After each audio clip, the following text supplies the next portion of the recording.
bu gözəl bayram münasibəti ilə, bu mübarək bayram münasibəti ilə hamınızı təbrik edirəm.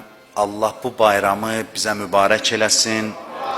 Allah gələn günlərimizi, keçən günlərimizdən xeyirli, faydalı eləsin inşallah. Çox gözəl bir bayramdır və təəssüflər olsun ki, hər il bayram gələndə bu mövzu səngimir ki, dinin buna münasibəti necədir, İslamın buna münasibəti necədir.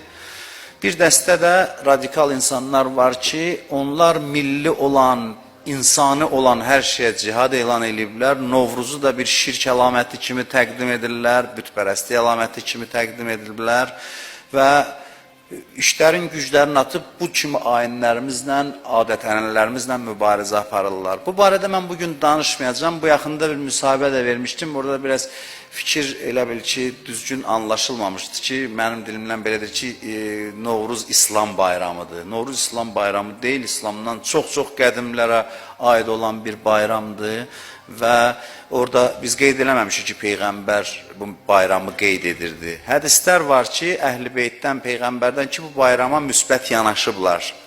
Amma heç də vacib deyil ki, hər bir şey haqqında hədis olsun. Mütərəqqi olan, insani olan, müsbət olan hər nə varsa din onu dəstəkləyir. Din mənfiliyin, belə deyək, insanlığa yaraşmayan əməllərin əleyhinədir. Din yayıldığı ölkələrdə İslam ona görə yayıldı ki, xalqların mədəniyyətinə hörmətlə yanaşdı. Oradakı şirk elementi var idi, tohidə zid, insanlığa zid nəsə vardı, ondan təmizlədi, amma adətlərlə cihada qalxmadı. Adətlərə legitimlik verdi, yaşatdı, adətləri zənginləşdirdi, adətlərlə zənginləşdi, dinin gözəlliyi bundadır. Və bu bizim fəxr olması bir bayramımızdır. Novruz Azərbaycan xalqının şəxsiyyət vəsiqəsidir. Mən bunu neçə dəfə demişəm ki, 2 dəfə dünyanın hər yerində olan Azərbaycanlılar Azərbaycanlı olduğunu xatırlayır. Novruzda bir də Aşurada. Bu ikisində insanın yadına düşür ki, hələ mən bunun mənəvi dini tərəfini qoysam qırağa, Azərbaycanlılığın da bir şəxsiyyət vəsiqəsinə çevrilib, bir milli kimliyin vasitəsinə çevrilib bu 2 ayin. Aşurada və Novruzda biz öz kimliyimizə qayıdırıq. Bu 2 ünsür bizi bir millət olaraq var edib, qoruyub, saxlayıb. Və çox da böyük bir mədəniyyət göstəricisidir. İlin ən gözəl vaxtı yeni il üçün Novruz günüdür. Təbiətlə həmahəngdir. Gecənin gündüzün bərabər olduğu. Yaradılış belədə yaranar, böyüyər, sonra ölər. Dekabrın 31-də qeyd olunan bayramın təbiətlə həmahəngiliyi yoxdur. Hansı səbəbdən yeni il gəlsin o vaxta düşsün ki, indi o təqvim ilidir. Onda da təbrik etmək olar insanları, təqvim ilidir. Amma bu bayramın gözəlliyi budur ki, daha ülvi dəyərlərlə bağlıdır, bir məntiqə əsaslanır, ədalət dəyərlərini tərənnüm edir, gözəl bir bayramdır. İnsanları bir-birinə yaxınlaşdırır, mehribanlaşdırır. Xalqımızın gözəl Novruz adətləri var. Ölmüş insanları, dünyasını dəyişmişləri yad edirik, bir-birimizin evinə gedirik, bayram süfrələri açırıq, bayram münasibəti ilə təbrik edirik, küsənlər barışır, hamısı gözəllikdir. Haradasa da xurafat varsa onu da tərk eləmək lazımdır.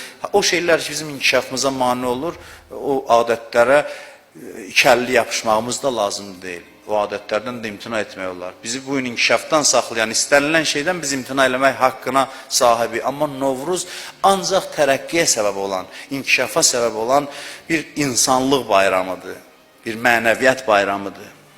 Mən istəyirəm bu bayramla bağlı bir neçə dəqiqə danışım. Bayramla bağlı deyəndə daha doğrusu dolayısıyla bayramla əlaqəli istəyirəm danışım.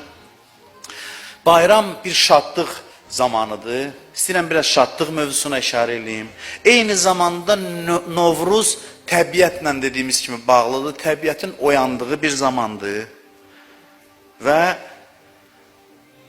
təbiətin ən gözəl çağı Novruz bayramı və ondan sonraki dövrdür. Təbiətin öz gözəlliyini ən qabarıq şəkildə ortaya qoyduğu zamandır. Və mən bir xüsusiyyəti demək istəyirəm ki, indiyəcən biz bunu yəqin ki, mömin xüsusiyyəti kimi tanımamışıq.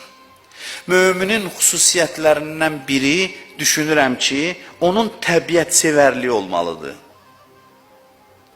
Mömin insan, Allaha bağlı insan, təbiətə bağlı olar, təbiəti sevər. Təbiətsevərlik iman əlamətidir. Biz iman əlaməti deyəndə ancaq namaz, oruz düşünürük. İman geniş bir sahədir, geniş bir xüsusiyyətdir.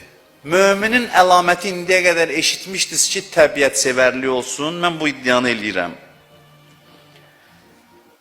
Mömin ətraf mühitlə, təbiətlə ünsiyyətdə olmalıdır. Mömin təbiətdən ləzzət almalıdır.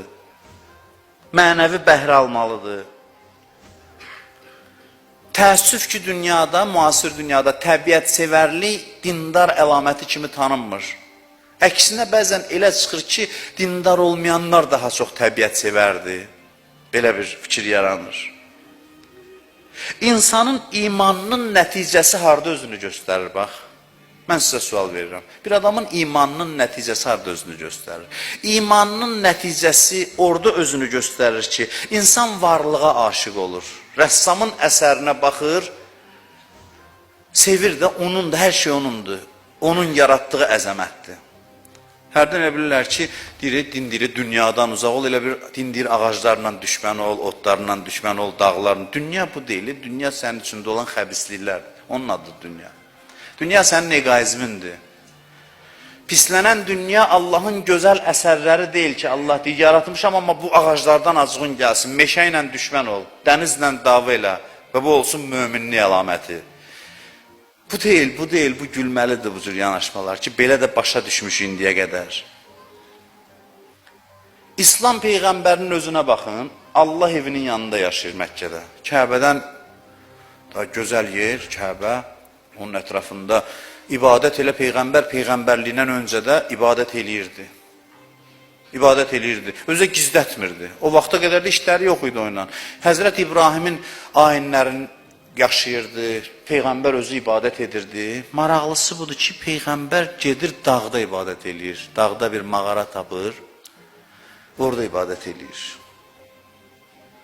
Peyğəmbəri dağın zirvəsinə qaldıran nədir, ora çəkib aparan nədir, mən sizə sual verirəm.